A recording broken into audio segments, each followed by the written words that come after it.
Hello everyone, welcome to my class. आज के इस लेक्चर में हम sectors of the Indian economy को कवर करने वाले हैं, जो कि क्लास 10th का चैप्टर नंबर 2 है, इकोनॉमिक्स का।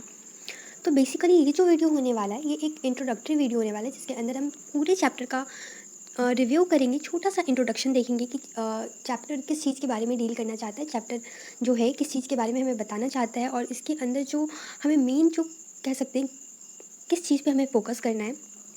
और वीडियो के लास्ट में मैं ये भी बताऊंगी कि इस चैप्टर को हम लोग किस तरीके से अपने डेली लाइफ से इंटर रिलेट करेंगे, और किस तरीके से हम ये समझेंगे कि ये जो चैप्टर है ये कैसे हमारे आसपास के इन्वायरमेंट को भी रिलेट करता है। तो चलिए स्टार्ट करते हैं। सबसे फर्स्ट थिंग ये है इस चैप्टर के अंदर कि ये जो चैप्टर है ना, पूरे तरीके से रिलाय प्राइमरी, सेकेंडरी और टर्सरी सेक्टर्स के ऊपर करता है, और इन तीनों प्राइमरी, सेकेंडरी और टर्सरी एक्टिविटी के ऊपर। Okay, activities, sectors. ओके, ये दो चीज़ है जिसके ऊपर ये जो पूरा का पूरा चैप्टर है रिलाई करता है। उसके बाद हम ये देखेंगे कि किस तरीके से प्राइमरी, सेकेंडरी और टर्सरी सेक्टर जो है जॉब अपॉर्चुनिटीज़ क्रिएट करता है, और भी बहुत सारी बातें हैं जो इस चैप्टर से और हम सीखने वाले हैं। तो पहले हम देखेंगे कि चैप्टर का मेन जो कह सकते हैं पॉइंट्स, थीम्स क्या है। तो फर्स्ट जो है दिया हुआ है sectors of the economics activity, जिसके अंदर अंदर हम इकोनॉमिक एक्टिविटी के बारे में देखेंगे, जिसके बारे में मैंने बताया प्राइमरी, सेकेंडरी और टर्सरी। उसके बाद का है,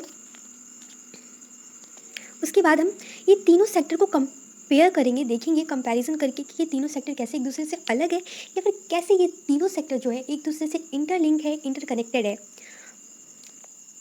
इसके साथ साथ इस टॉपिक के अंदर हम कुछ हिस्टोरिकल चेंजेस के बारे में भी जानेंगे। फॉर एग्जांपल हम ये देखने वाले हैं कि कैसे हिस्टोरिक पीरियड में क्या था कि प्राइमरी सेक्टर जो था ना, बहुत ज़्यादा अपलिफ्ट था, बहुत ज़्यादा हाई लेवल में प्राइमरी सेक्टर पे लोग डिपेंड करते थे, और कैसे जो है ये सारा जो प्राइमरी एक्टिविटीज़ है, प्राइमरी एक्टिविटीज़ पे जो लोग रिलाई कर रहे हैं, कैसे वो चेंज होकर के टर्सरी में शिफ्ट करता है। ओके, इसके बारे में भी हम ये देखने वाले हैं, primary, secondary and tertiary sector in India. उसके बाद हम देखेंगे कि प्राइमरी, सेकेंडरी और टर्सरी सेक्टर जो है इंडिया में किस तरीके से वर्क कर रहा है, और इम्पॉर्टेंस जो है अभी के टाइम में प्राइमरी सेक्टर से ज़्यादा टर्सरी सेक्टर का प्रोडक्शन जो है कैसे बढ़ रहा है, और सबसे ज़्यादा जीडीपी में कंट्रीब्यूट करने वाला कौन सा सेक्टर है, तो टर्सरी सेक्टर है, क्यों है वो भी हम देखेंगे। साथ ही साथ हम जानेंगे कि बहुत सारे लोग जो हैं, मोस्ट ऑफ द पीपल किस जगह पे एम्प्लॉयड है, प्राइमरी में, सेकेंडरी में या टर्सरी में। साथ ही साथ ये देखेंगे कि प्राइमरी एक्टिविटीज़, प्राइमरी सेक्टर में जो लोग इंक्लूड हैं, जो लोग काम कर रहे हैं, क्या वो सही तरीके से उसमें काम कर रहे हैं, क्या वो सही में एम्प्लॉयड हैं, या फिर वो दिखावे के एम्प्लॉयड है। मेरा मतलब ये है कि क्या वो रियलिटी में उनका वर्क करना कुछ प्रॉफिटेबल है या फिर नहीं है। ठीक है, इसके बारे में भी हम देखेंगे। उसके बाद मेन जो टॉपिक कहेंगे, how to create more employment opportunities को कैसे हम जनरेट कर सकते हैं, कैसे मोर एम्प्लॉयमेंट जो है हम जनरेट कर सकते हैं। ओके, और उसको उसे क्रिएट किस तरीके से हम कर सकते हैं।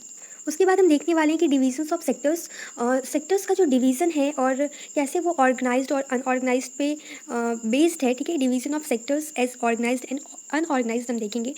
इसमें है ना कांता और कमल की स्टोरी किसे हम समझेंगे, और कुछ एग्जांपल्स के साथ मैं आप लोगों को समझाऊंगी इस पूरे टॉपिक को।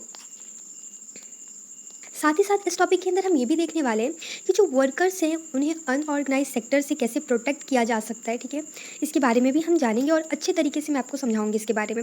उसके बाद है sectors in the term of ownership, public and private sector. इस टॉपिक के अंदर हम ऑनरशिप के बारे में देखेंगे, basically public and private sector. Okay, इसे भी एक अच्छे तरीके से मैं आप लोगों को आने वाले वीडियो लेक्चर्स में समझा दूंगी। इसी के साथ हमारा चैप्टर का ओवरव्यू ख़त्म हो जाएगा। तो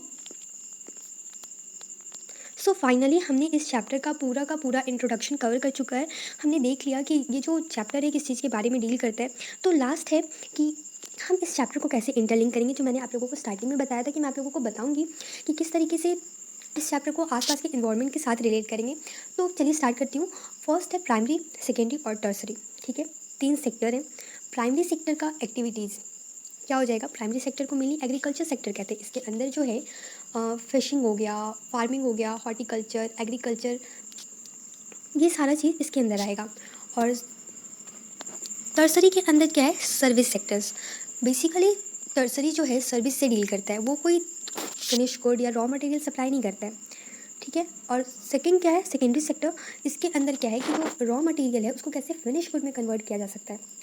तो इस चैप्टर को हम इस तरीके से डील करेंगे कि एग्रीकल्चर के सीज़न में आपने देखा होगा कि कैसे फार्मर्स एग्रीकल्चर करते हैं और कैसे रिलाई करते हैं उस पर। सेकेंड है कि आसपास की फैक्ट्री को ऑब्जर्व कीजिए कि कैसे जो रॉ मटेरियल कन्वर्ट होता है। क्योंकि देखिए, फॉर एग्ज़ाम्पल आप शुगर केन का खेती करते हैं और आपको घर में चाय बनाना है, तो आप डायरेक्टली शुगर केन का जो पौधा है उसे आप चाय में डाल करके तो उसे मीठा नहीं कर सकते ना। तो इसके लिए क्या है कि जो फिनिश गुड का बनना ज़रूरी है। इट मीन्स कि शुगर को शुगर केन में कन्वर्ट होना बहुत इंपॉर्टेंट है। तो शुगर केन क्या है, शुगर में कन्वर्ट होगा। इस तरीके से हम लोगों ने समझा कि आसपास के इन्वायरमेंट से ही हम रिलेट करके इस चैप्टर को ईजिली समझ सकते हैं। और देखिए, टर्सरी सेक्टर का इंपॉर्टेंस क्या है कि अगर शुगर केन को हम प्राइमरी सेक्टर्स का काम तो खत्म कि शुगर केन उसने प्रोड्यूस किया, सेकेंडरी सेक्टर में गया, बट वो खुद से तो नहीं ना जा सकता। तो उसके लिए क्या है, हमें ट्रांसपोर्ट लगेगा। तो ट्रांसपोर्ट में भी क्या है, ये कोई भी व्हीकल्स जो है वो खुद से तो नहीं चलेगा, उसमें कोई ना कोई सर्विस प्रोवाइड होगा। तो जो सर्विस प्रोवाइड कर रहा है वही टर्सरी सेक्टर के अंदर आएगा। फॉर एग्जांपल कि गुड्स को एक जगह से दूसरी जगह ले जाया जा रहा है। तो इसी से हम लोगों ने देखा कि किस तरीके से लोग जो हैं इस पर रिलाई करते हैं।